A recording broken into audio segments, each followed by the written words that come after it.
6 minutes. Est-ce qu'il y avait quelque chose dont tu voulais parler? Quelque chose dont je ne voulais pas parler, c'était de Warp Speed, mais De quoi?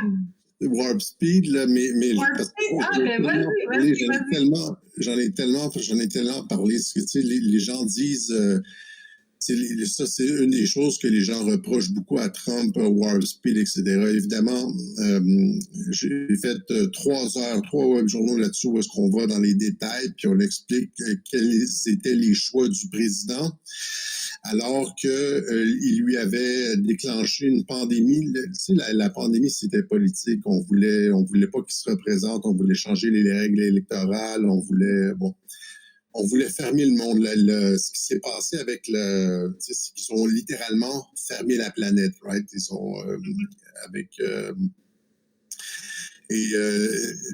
les gens font souvent l'erreur avec ça, avec Warp Speed, en pensant que l'objectif de la pandémie, c'était la vaccination. L'objectif de la pandémie, ça n'a jamais été la vaccination. Il faut voir plus loin que ça. L'objectif de la pandémie, c'était le grand reset, Agenda 2030, etc. Les villes 15 minutes, ils avaient déjà, tu te rappelles-toi, quand la pandémie est sortie, le livre, le grand reset était déjà prêt. Hein? Et donc, l'objectif, c'était pour arriver au grand reset, pour arriver à une refonte complète de l'économie et des rapports humains. Qu'est-ce que tu as besoin? De quoi tu as besoin? Tu as besoin de détruire tout ce qu'il y a d'existant, de préexistant. Tu dois recommencer sur des nouvelles bases. Comment tu détruis ce qui est préexistant pour arriver à quelque chose de nouveau? Un reset, le mot le dit, une réinitialisation. Comment tu arrives à une réinitialisation? C'est en détruisant tout ce qu'il y avait avant, toute la structure économique et sociale, même les relations familiales, etc. Comment tu réussis à détruire la structure familiale, sociale, économique de dizaines de pays, etc., c'est avec des confinements qui n'en finissent plus, des confinements de 5 ans, 10 ans. Ils l'ont tous dit. On a parlé d'immunité. Jeff Fillion à Radio X m'avait posé la question, comment ça se fait qu'on a arrêté de parler d'immunité naturelle? Tu te rappelles de ça? On a parlé pendant 2 semaines, puis je dis, c'est parce qu'ils préparent l'arrivée du vaccin. Tu vois? Ça, c'était en 2020. Et ils ont tous dit, de la ministre McCann jusqu'aux États-Unis, ils ont tous dit que la seule façon de sortir de la pandémie, c'était avec un vaccin. Ouais. Dès mars 2020, là. On va sortir de la pandémie. Puis là, quand est-ce qu'on va sortir du confinement? Quand est-ce qu'on va sortir du confinement? On va sortir du confinement quand on va avoir trouvé un vaccin. Ils l'ont tous dit. Combien ça prend de temps, Julie, sortir un vaccin? Actuellement, c'est 10 ans. Ça nous amène à 2030, Agenda 2030, 2020-2030. 5 ans, si tu fais ça, botché puis vite, là, tu sais. Ils l'ont dit. J'ai montré les clips de personnes qui ont dit, j'ai reçu un appel de responsables politiques américains qui m'ont dit, arrête de parler d'immunité naturelle, etc. On s'en va vers des confinements de 5 ans. C'est déjà, tu sais, j'ai le gars du Brownstone Institute. Tout.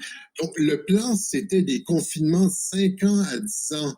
Pourquoi des confinements de 50 ans? Pour détruire complètement la base industrielle, l'économie, évidemment, quand tu n'as plus de société, la société civile, tu sais, imagine, tout le monde a perdu sa job, tout le monde est à la maison, taux de suicide, divorce, il ne reste plus rien. Tu détruis complètement la société. À la fin, les gens sont à genoux, puis vont prendre n'importe quoi, vont prendre ton vaccin coûte que coûte.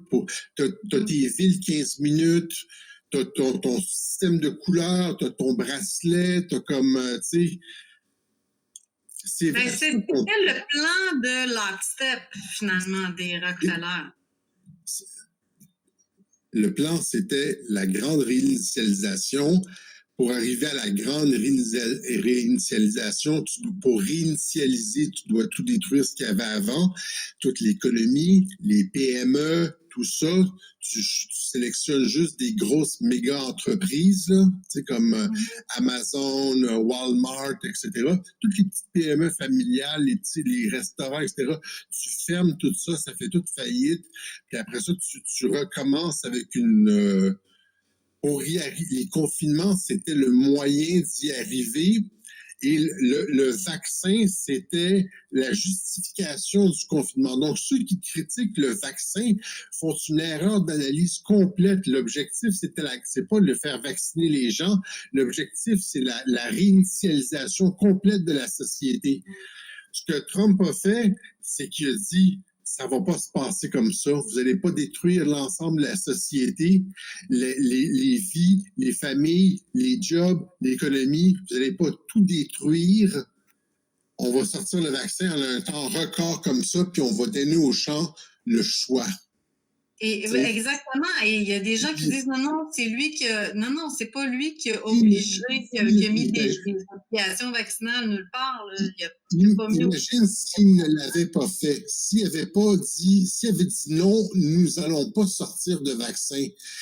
Comment les médias auraient spiné ça? Ça aurait été la fin de Donald Trump, ça aurait été la fin de toute possibilité de reconquête, puisqu'on aurait dit, les médias auraient eu le loisir de dire tous les morts qui s'accumulent à partir d'aujourd'hui, c'est à cause du refus de Donald Trump. Et là, ils auraient pu continuer la pandémie pendant 5 ans. Ils auraient dit, j'aurais juste continué la pandémie pendant 5 ans et en disant, Donald Trump a refusé le vaccin. 2021, Donald Trump a refusé le vaccin. 2022, 14 millions de morts, Trump a refusé le vaccin. 2023, on est rendu à 28 millions de morts, Trump a refusé le vaccin. 30 millions de morts, Trump a refusé le vaccin. Je sais pas si tu comprends. Alors que 80% des gens, 90% des gens en pandémie voulaient un vaccin. Tu peux pas aller contre 80-90% des gens. Tous les sondages le montrent. Les gens veulent les gens avaient peur, voulaient un vaccin. Dire non au vaccin, c'était la fin du mouvement MAGA de reconquête et toute la destruction de la CIA, la destruction du USAID, de l'État profond qu'on est en train de voir présentement n'aurait pas pu avoir lieu. Ça aurait été la fin de la carrière politique de Donald Trump. Les médias auraient pu dire ça cause mais toutes les morts sur son refus du vaccin, son refus irrationnel et anti-scientifique du vaccin. Et finalement, on aurait obtenu la même chose. On aurait obtenu la même chose parce qu'on ne serait pas s'il avait refusé le vaccin, s'il avait dit non au vaccin, là, comme les gens veulent, là, les Black People. La pandémie aurait juste continué, puis on aurait quand même eu la destruction de toute la base économique et sociale. Fait que il y avait deux possibilités. Dans les deux... Warp Speed, c'était la seule façon de sortir. C'est-à-dire que si tu les laissais développer le vaccin, sans faire Warp Speed, mettons, il ne fait pas Warp Speed. L'autre, on ne fait pas Warp Speed. On va juste terminer là-dessus. Là. On ne fait pas Warp Speed. Ça prend 5 ans, 10 ans sortir le vaccin. On arrive avec une destruction complète des familles, de la vie, des jobs des gens, de la société civile, de l'économie, toutes les suicides en hausse, il ne reste plus rien. C'est comme dans le film Soundbird, là, c'est comme l'économie contrôlée à 100% par le gouvernement. On devient un pays essentiellement communiste avec l'armée devant les distributions de nourriture, le genre de choses, là, après 50, 10 ans. Là. Donc, si tu les laisses sans faire Warp Speed, si tu les laisses développer le vaccin, ça prend 5 à 10 ans, on a une destruction complète de la famille, de l'économie et tout. Et après ça, si tu dis non au vaccin, comme ils auraient bien voulu qu'on fasse, ben tu as la même chose parce que le vaccin ne sort pas, fait qu'on reste en confinement, 3 ans, 4 ans, 5 ans, 10 ans. Il n'y a pas de vaccin. Fait que Trump a dit non. Fait qu'il n'y a pas de vaccin. Fait que tu arrives quand même à une destruction de la famille, de l'économie, de la société civile, etc. La seule façon d'y arriver, c'est de les prendre de court, de dire on va faire ça instantanément, de faire en sorte que les gens n'aient plus peur, tu sais, comme tu dis, on a un remède, on a un remède, on n'est plus en pandémie, là, on a un remède. Mais c'est le libre choix. Puis là, tu n'as pas de destruction. Il y a eu des pertes économiques majeures, là, des dizaines de milliers d'emplois perdus, des gens qui ont fait faillite, etc., puis des suicides, puis tous les drames sociaux. Puis ça, c'est seulement avec Warp Speed. Imagine si on n'avait pas eu Warp Speed, tous les drames sociaux qu'il y aurait eu. On serait encore dans la pandémie, si. On serait encore dans la pandémie. La seule façon d'arriver de préserver notre vie, notre société, l'économie, les familles, etc., la prospérité, puis c'est de sortir le vaccin le plus rapidement possible. Puis après, tu te retournes contre les compagnies, tu fais, je sais pas, tu fais des enquêtes ou whatever, tu mets un RFK là, tu éduques les gens.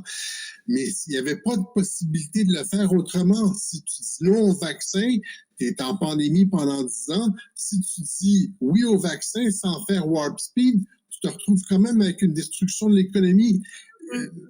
Je l'ai très mal expliqué, mais...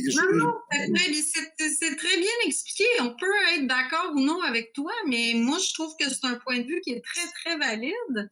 La seule façon de préserver la société civile, les familles, les jobs, puis de retourner à une vie normale, c'était l'opération Warp Speed. Toutes les autres avenues nous mènent à une destruction complète et au grand reset. Si vous gamez ça dans votre tête, là, faites-y une espèce d'arborescence de un choix oui, non, là, vaccin, oui, non, etc. Vous allez arriver à la conclusion que toutes les autres options que Warp Speed nous menait au grand reset et à la destruction complète de la société. Écoute, sur ces belles paroles, il est 8h17, on a des fêtes. Belle tasse. Merci, Alexis. Vraiment, ce fut très, très, très agréable. J'apprécie toujours tes points de vue, même si je ne suis pas toujours d'accord avec toi. Et là, il y avait plein de questions. J'aurais voulu te poser plein de questions, mais tu étais parti. Tu es inarrêtable. Puis, souvent, c'est plus le fun de continuer à t'écouter parler que de t'interrompre et de te poser des questions. Où est-ce qu'on peut